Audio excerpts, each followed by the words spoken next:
So Naomi, give us the historical line here. I mean, you've looked at all of this and the impact on science and how science has been under siege and how this plays.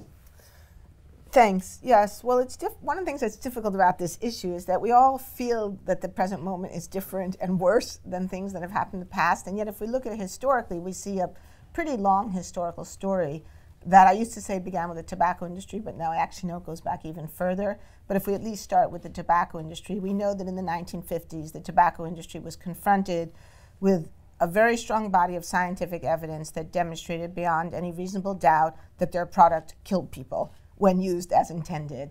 And the industry had a set of choices in front of it. They could have chosen to switch to producing other products. They could have chosen to diversify.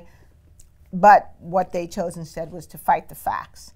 And they began to work with public relations companies, with advertising agencies, and then to create front organizations, AstroTurf organizations that appeared to be independent but really weren't, to fight the facts and to promote a set of arguments, some of which were counterfactual. We don't really know if tobacco is harmful. But a second set was ideological, to say that any attempt to regulate the industry will be an assault on personal freedom and take us on the slippery slope to socialism.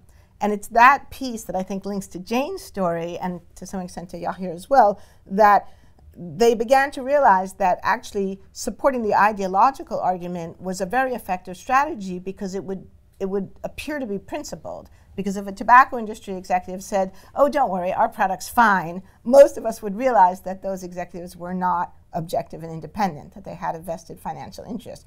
But if they said, well, we believe in freedom, we believe in liberty, we think you should be able to decide for yourself whether you want to vote, and you don't want to live in a nanny state where the government is going to tell you how to live your life.